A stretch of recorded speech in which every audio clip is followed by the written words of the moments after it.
Salut tout le monde, content de vous retrouver pour cette émission du mercredi. Donc on est le 15 mars, c'est la matinale. Le Bitcoin vaut 25 000 dollars quasiment. Donc hier on a vu pendant l'émission que j'étais en train de tourner le matin qu'il était en train d'exploser le Bitcoin. D'ailleurs à peu près sur les mêmes valeurs que maintenant.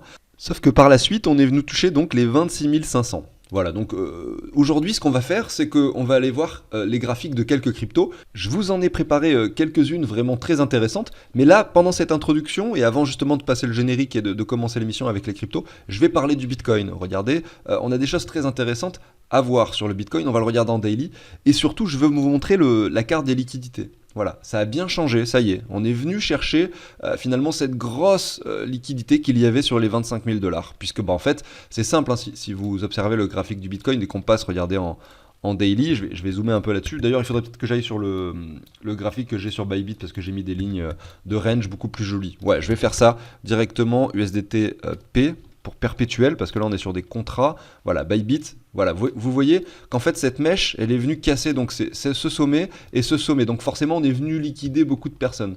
Toutes les personnes qui avaient donc des trades à la baisse en short, finalement avec des stop loss situés par là, et bien ils se sont fait stopper en fait. Ils se sont fait sortir de position. Ces personnes-là ont perdu de l'argent. Et en fait, c'était visible sur la carte des liquidités. C'était une zone où il y avait énormément d'argent à venir chercher. C'est ce qui s'est passé d'ailleurs, hein. Et donc, vous voyez que maintenant, les mèches sont un peu différentes. Et la zone désormais donc des 28 000 nous appelle toujours parce que c'est là où on a le creux. Donc on a toujours une petite partie de liquidité à venir chercher avant les 28 000. Mais on observe clairement que ça a un petit peu changé. La zone des 28 000 est moins évidente désormais. Et vous voyez qu'il y a de la liquidité donc jusqu'au 29 700 également. Qu'ensuite on a encore de la liquidité jusqu'au 31 000. Et que le vrai creux désormais qu'on visualise très très bien, il est sur les 40 000. Alors est-ce que ça veut dire que le Bitcoin va monter aux 40 000? J'en sais rien. Ça va beaucoup dépendre du sentiment du marché. Donc là on est sur 50, c'est une zone neutre, mais on voit qu'on a atteint les 56 hier. Je pense, en fait, il faut comprendre qu'il faut un sentiment bullish pour que ce soit facile pour aller chercher les liquidités. Parce que plus le sentiment est bullish, et plus il y a d'acheteurs sur le marché, moins il y a de vendeurs. Plus ça va être facile de faire monter le prix en fait. Et donc du coup, pour les personnes qui veulent aller chercher cette liquidité, il faut bien comprendre que toutes ces zones de liquidité sont très intéressantes pour les gros portefeuilles qui veulent vendre des grosses quantités de Bitcoin ou veulent acheter, en l'occurrence quand c'est l'inverse, quand on va vers le bas, des grosses quantités de Bitcoin.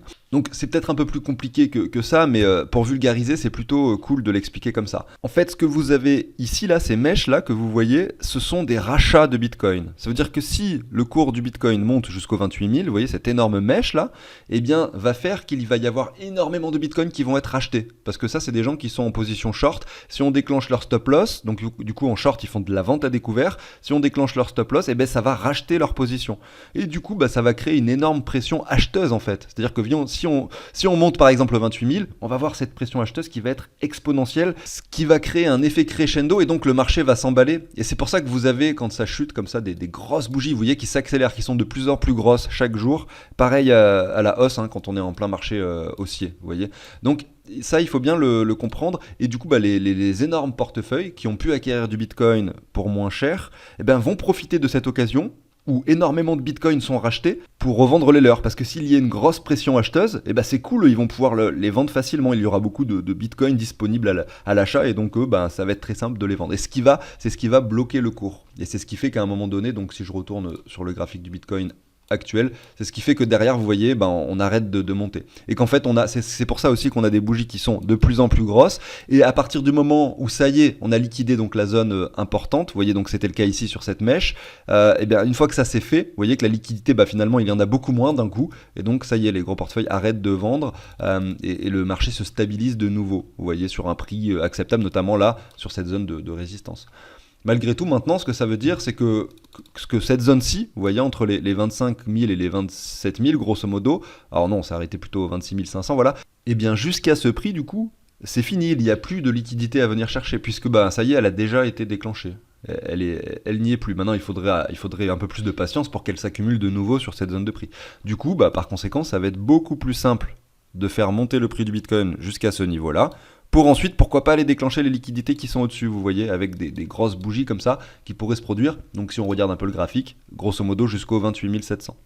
Donc il y a quand même une bonne zone de support, hein, sur notre niveau des 27, 28 000, 29 000, puisque ça va peut-être faire la même chose, c'est-à-dire on va juste aller chercher les grosses mèches de liquidité pour retracer rapidement. Vous voyez, c'est comme ça qu'en fait, finalement, on a un marché qui monte très très fort, très très vite, vous voyez, du coup qui derrière finalement redescend et se stabilise sur un niveau pendant 1 ou 2 jours, avant de nouveau refaire une sorte de grosse mèche de liquidité, vous voyez, avec des bougies exponentielles également si vous le regardez sur du 1 heure, derrière bim qui se stabilise encore, vous voyez, c'est comme ça que ça se déroule généralement les marchés haussiers. Et là on peut avoir cette impression en tout cas qu'on entre dans une phase haussière qui nous amène pourquoi pas jusqu'à cette zone des 40 000, mais méfiance, attention. Il faut surveiller pardon, le sentiment du marché. Je pense que là, on est sur la zone médiane sans problème, hein. On peut aller chercher les 90. Finalement, c'est ce que recherchent aussi les gros investisseurs et les gros portefeuilles pour facilement faire pousser le prix un peu plus haut, vous voyez, pour aller déclencher les liquidités. Mais à un moment donné, quand on aura terminé de déclencher toutes ces liquidités, notamment vers la zone des 40 000, il faudra probablement s'attendre un gros retracement qui pourrait s'opérer après une petite euphorie. Moi, je vous donne mon sentiment, le scénario que j'imagine aujourd'hui quand je vois ce qui s'est passé hier sur le Bitcoin, mais il faut être conscient que ça reste que mon point de vue et que bien sûr on ne sait pas ce qui va se passer sur le marché et je fais simplement de la spéculation ici. Voilà. Maintenant, en termes de simple analyse graphique, on voit qu'on a en daily par exemple aucune clôture au-dessus de cette zone. Donc bien sûr, on peut toujours s'attendre au retour sur la zone basse, voilà. Mais là, c'est effectivement sans prendre en compte d'autres éléments. On regarde juste le graphique, on a cette ligne qui, pourquoi pas, pourrait nous appeler. Mais en réalité, voilà, on a aussi cette zone de support aux alentours des 22 500. Et la chute, on va dire, plus profonde que cette zone des 22 500, pour moi, devrait se traduire par exemple, le dépeg de l'USDT ou la disparition du BUSD, vous voyez. Bien sûr, je plaisante en disant ça, mais vous avez compris que cet espace de prix a été atteinte uniquement parce qu'on a eu le dépeg de l'USDC. Je pense que sinon, le rebond, il se serait fait directement ici, hein, vous voyez. Bon, c'est mon point de vue. Je me trompe peut-être, bien sûr. Voilà. Bon, bref, je vous passe l'introduction. Donc avant, je vous invite à vous abonner, à liker l'émission si le contenu vous plaît. On va aller voir quelques crypto-monnaies aujourd'hui. Ça va être, pour cette matinale, ça va être assez intéressant. Et je vais même les classer, hein. Là, c'est des cryptos assez anciennes avec des jolis graphiques. Et on va pouvoir du coup faire un classement de la plus intéressante à la moins intéressante, juste graphiquement parlant, vous voyez. Voilà. Allez, je vous passe l'intro. À tout de suite.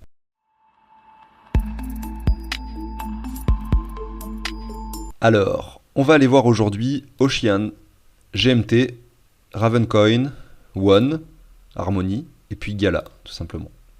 Donc ça va être cool parce que c'est des cryptos assez anciennes finalement, qui ont beaucoup d'historique, et donc ça va nous donner de belles analyses. Au niveau de l'altcoin dominance, bon voilà, on casse par le bas, j'en reparlerai lors de la seconde émission que je ferai tout à l'heure. Je pense, parce que, bon, j'en ai parlé hier, il y avait une personne dans les commentaires qui m'avait demandé comment est-ce que je calculais, comment je faisais pour avoir ce graphique. Je vais le réexpliquer justement sur la seconde émission du jour, notamment avec la soustraction de la capitalisation d'Ether et de la capitalisation du BNB. Mais voilà, vous avez le calcul ici, hein, en fait, si vous voulez le reproduire, ce graphique. Alors c'est parti, on va commencer avec Ocean. Ici on l'a par rapport au dollar, on va le regarder ensuite par rapport au Bitcoin. On a vraiment une très jolie ligne qui était donc une ligne de support avant, donc pendant la phase de bull market, qui maintenant, on le voit, joue bien son rôle de résistance. C'est souvent comme ça, un support devient une résistance par la suite. On voit qu'on a rebondi à la baisse dessus, donc c'était au mois de février, le 13 février, effectivement elle fait partie des cryptos qui a bien performé en ce début d'année. On revient chercher la zone donc des 61,8, on rebondit de nouveau dessus. Voilà, moi quand je constate ce graphique, j'ai pas spécialement envie de recharger maintenant, hein. On voit que là on a eu une très très belle poussée qui s'est opérée, et que désormais malheureusement, si on devait faire un investissement aujourd'hui, on se dirait ouais c'est peut-être un peu tard, 400%, donc déjà x5 en fait, hein, ce début d'année. On aimerait voir vraiment un retracement un peu plus profond, peut-être pas un nouveau bottom, mais voilà, une zone de rechargement. On est en tendance baissière, donc méfiance quand même au nouveau plus bas. Voilà, je pense que la première zone à recharger, vous l'avez compris, ça serait celle-ci entre les 29 et les 20 centimes, et derrière vous avez ici, attendez que je dise pas de bêtises, ouais, 29 et 20 centimes. Ah oui, non, mais là, après, derrière, ça n'a aucun sens. On reviendrait sur les 2 centimes, non, je ne crois pas. Là, on a été sur les 12. Non, je pense pas qu'on vienne faire de nouveau plus bas, honnêtement, ça me paraîtrait un peu fou. Après, tout est possible. En tout cas, c'est le graphique, comme ça, vous voyez, quand on met la ligne de tendance baissière, nous donne les 2 centimes. Mais après, il faut toujours faire la part des choses. On va plutôt 7. On va essayer d'être précis quand même, parce que là, j'ai l'impression que ce que je fais, c'est pas précis. Euh, voilà, ouais, c'est la zone des 6-7 centimes, vous voyez, qui pourrait être jouable, mais j'ai du mal à penser qu'on revienne aussi bas. Notamment quand on voit cet engouement, cette poussée qu'on a eu début d'année. Voilà, après ce crash énorme, on peut s'attendre, pourquoi pas, plutôt à une latéralisation ici hein, de cette crypto, vous voyez, avec pourquoi pas par la suite une poursuite haussière. Maintenant, si je la regarde par rapport au Bitcoin, je vois que j'ai des traits jaunes là, qui sont bien dessinés. Franchement, je sais pas quand est-ce que j'ai fait cette analyse, mais elle est vraiment sympa. J'aime beaucoup ce graphique, hein. J'aime beaucoup ce graphique. Vous voyez que cette ligne jaune, c'est vraiment une ligne pertinente de support qu'on a cassé par le bas pendant tout 2022 finalement. Regardez là, mars, avril 2022. Bim, tout 2022 on est resté en dessous et début 2023 on la casse de nouveau par le haut. Donc il y a vraiment pour moi ici une zone hyper pertinente qui a de fortes chances d'être retestée. Bah, c'est cette ligne jaune en fait à l'écran qui se trouve vers les 1057 Satoshi grosso modo. Et en plus, regardez si on prend un Fibo, bon, que je vous positionne un peu vite fait, bah, on a voilà, cette zone de rechargement et cette zone, donc du coup cette ligne de support qui représente les 78,6. C'est vraiment très très joli ce graphique, je l'aime vraiment beaucoup. Malgré tout, bon, les niveaux sont trop hauts et du coup, ben, si je devais faire lors du classement, je pense pas que forcément je la mettrais dans le top 1, top 2, ça risque d'être compliqué. On va voir maintenant GMT. GMT par rapport au dollar, déjà c'est beaucoup mieux, on va dire pour un investissement maintenant, puisque on a eu cette poussée ici, regardez qui s'est opérée. Donc c'était début d'année, on revient sur une zone assez basse hein, par rapport au dollar, donc entre les 40 et les 32 centimes. Donc malheureusement on est en train de percer de nouveau par le haut cette zone des 61,8, donc la zone d'achat elle était plutôt à favoriser, à privilégier dans ces prix là, donc entre les 37 et les 32, là on est sur les 41 quasiment, mais bon ça reste acceptable, donc c'est pas si mal, voilà. Malgré tout, grosse tendance baissière, pour l'instant on a peut-être ce signe de reprise, mais pour ça il faudrait venir percer cette zone par le haut, hein, et donc pour avoir ce W qui se dessine, c'est pas encore le cas. On peut regarder GMT par rapport au Bitcoin, voir ce que ça donne. On voit qu'elle est moins jolie par rapport au Bitcoin que par rapport au dollar. On est revenu sur une zone plus basse. Ouais, par rapport au Bitcoin, c'est vraiment intéressant cette zone actuelle, parce qu'on est sur un point de support, clairement. Et là, on semble rebondir dessus. Maintenant, est-ce qu'on va casser ça par le bas? Bien sûr que c'est possible, hein, attention. On a vraiment cette tendance baissière. Regardez, je vous mets la ligne comme ça, qui est dessinée. Donc oui, c'est une zone qu'on peut venir chercher, mais ce qu'il faut toujours faire quand vous voulez aller acheter une crypto comme ça et que vous voulez voir un peu les zones possibles et imaginables, notamment ici en l'occurrence donc un prix 2 fois inférieur au prix actuel sur le Bitcoin, quand je fais cette simple analyse, il faut regarder combien ça représente. Bon, du coup je viens de le voir avec les chiffres, mais vous pouvez le faire avec la règle et vous dire voilà, 50% de baisse, bon, quelle somme je vais mettre, sachant qu'elle peut chuter de 50%. Vous voyez ? C'est ça la question qu'il faut se poser en fait à chaque fois. C'est comme quand vous faites un trade en fait avec un prix d'entrée, un stop loss, un take profit. Vous voyez, vous savez que si on vient chercher le stop loss, vous perdez de temps. Bah là c'est pareil. Quand vous allez investir, vous dites voilà, je sais que si on descend ici par rapport au Bitcoin, on peut descendre par là par rapport au dollar. Donc allez, je peux voir ma quantité de GMT, enfin ma valeur en tout cas en dollars de GMT divisé par 2. Et à ce moment-là, quand vous allez vous dire ça, vous allez pouvoir correctement choisir la somme que vous voulez investir dans cette crypto. Parce que vous allez être conscient de la perte associée possible dans les semaines qui viennent. Et donc souvent quand vous voyez ça, ça peut vous refroidir à 50%. Mais c'est clair qu'on est sur une zone de support. Donc c'est clair que là, oui, on peut faire un investissement, mais avec des sommes modérées en vue de ce que l'on voit, du coup, par rapport à cette crypto qui est sur cette tendance baissière. Voilà pour le GMT. On va voir Ravencoin. Très joli graphique aussi. Mais on est revenu quand même sur la zone de prix de 2020, novembre, donc d'avant bull market. Vous voyez, cette hausse, elle a été vraiment incroyable. Et généralement, quand on voit ça, on se dit que ça peut potentiellement se reproduire. Mais généralement, l'euphorie est toujours moins présente la deuxième fois. Enfin, généralement, je dis ça par rapport à ces 5-6 dernières années. Vous avez vu que, par exemple, l'euphorie qu'on a pu voir, j'en sais rien, moi, sur le Litecoin, il ne s'est pas du tout reproduit au cycle suivant. Et ça, c'est dû au fait qu'en fait, voilà, là, c'est quelque chose de nouveau ou que les gens en ont entendu parler depuis pas longtemps, on va dire. C'est pas forcément nouveau quand on voit les graphiques, mais et donc ça, les gens se sont intéressés à ça, sont venus spéculer dessus de façon un peu excessive, on va dire, avec des achats massifs, tout simplement en pensant que c'était le projet d'avenir. Souvent, c'est comme ça que ça se passe. Quand on a des bougies vertes comme ça, c'est que les gens qui vont investir pensent que c'est vraiment le projet qui va révolutionner la blockchain, vous voyez. C'est ça qu'il faut bien comprendre. Et en fait, quand on est là-haut, en fait, les gens voilà, il y a la désillusion, c'est-à-dire que ceux qui s'intéressent vraiment à ça, ils se disent, en fait, ce qui a été annoncé par ce projet, ça se fait lentement, en fait, comme ils avaient prévu initialement, sauf que on réalise qu'en fait, leur produit va sortir que dans 3 ou 4 ans, que voilà, et derrière, on a cette chute qui se dessine et cette énorme M. Et là, on revient sur des prix, on va dire, acceptables, honorables, des 2,8 centimes. On était ici sur les 1,1 par exemple en novembre 2020.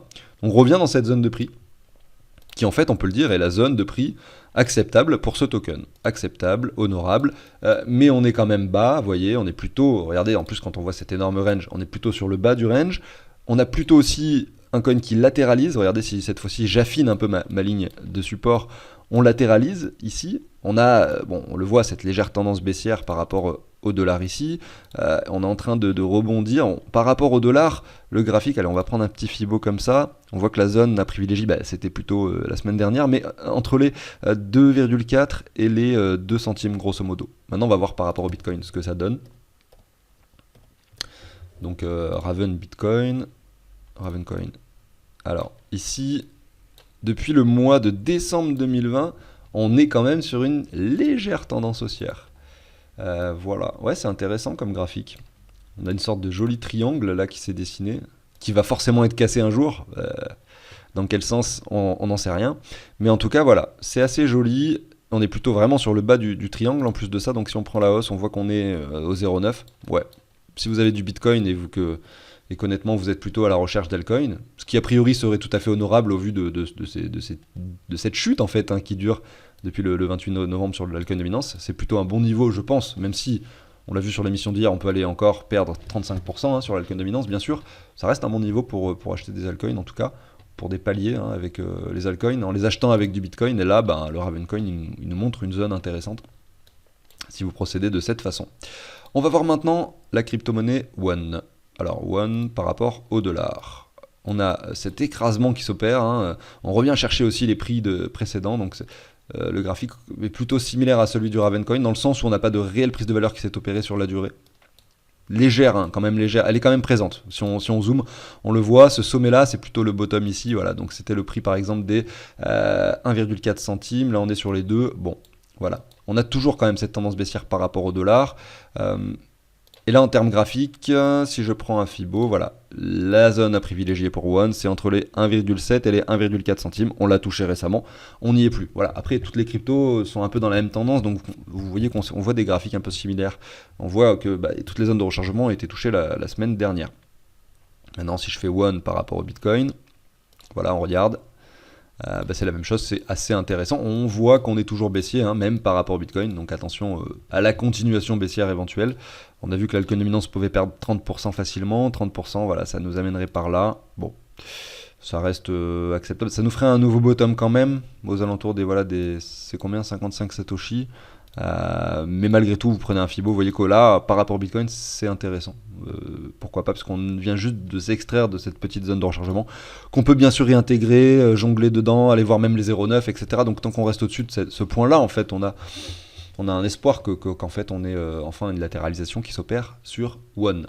Voilà pour ça. On va voir maintenant Gala Games, projet que j'affectionne particulièrement depuis bien longtemps maintenant.